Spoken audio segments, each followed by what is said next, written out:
الو. ايوه مين؟ طرف طارق مين؟ اه خير. دلوقتي؟ بس الوقت متأخر.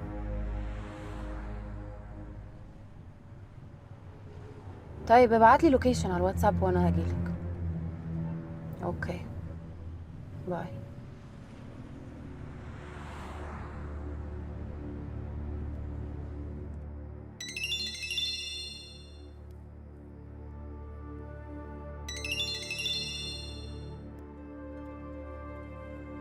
يا فندم. سوري صحيتك؟ ده خالص انا صح ولا يهمك؟ انت كويسه؟ هو انا بس في حاجة حصلت كده وقلقتني فقلت اخد رأيك. حاجه ايه؟ احكي لي. طيب بص، هو في ولد عندنا في المدرسة اسمه طارق، كان خد رقم تليفوني وقال لي انه في حد بيعمل حفلات وعاوز الباند بتاعنا، ولسه حالا جاي لي تليفون من واحد بيقول لي انه متعهد حفلات وعاوز يقابلني دلوقتي ضروري.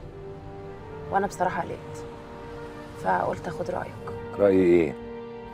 اوعى تروحي له طبعا. بعتي لي اللوكيشن اللي هو بعته لك. طارق ده اخطر واحد في المدرسه. بعتي لي اللوكيشن دلوقتي حالا واطلعي على البيت. يلا بسرعه وانا هخلص معاه واكلمك. سلام. كسر عين مش اكتر. عايزها تبقى خاتم في صباعي.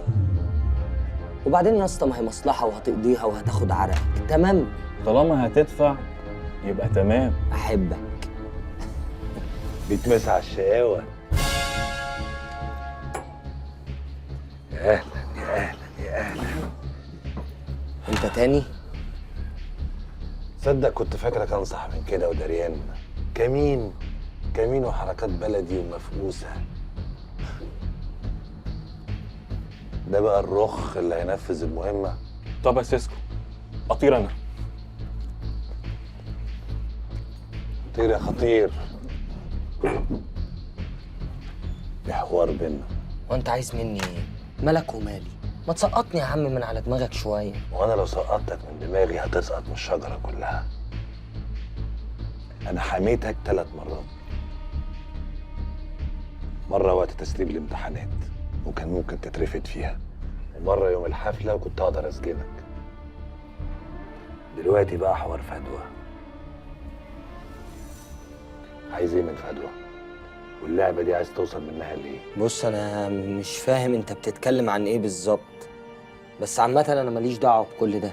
وبعدين فدوى مين؟ وانا هدور ورا فدوى ليه؟ ولا انا كل ده سايبك تلعب. بقول عيل صغير وبكره يكبر. ما تخلينيش اعيل انا كمان والعب معاك بطريقتك. هتزعل. انت تعرفني مستر عامر هناك في المدرسه. بلاش تتعرف على عامر اكسبريس. بلاش تشوف الشر اللي انت مش قده. اصحى كده وركز معايا. مالكش دعوه بفدوى. مفهوم ولا نقول كمان؟ لا لا لا لا لا، رد عليا رد عليا وعينك في عيني. مفهوم ولا نقول تاني؟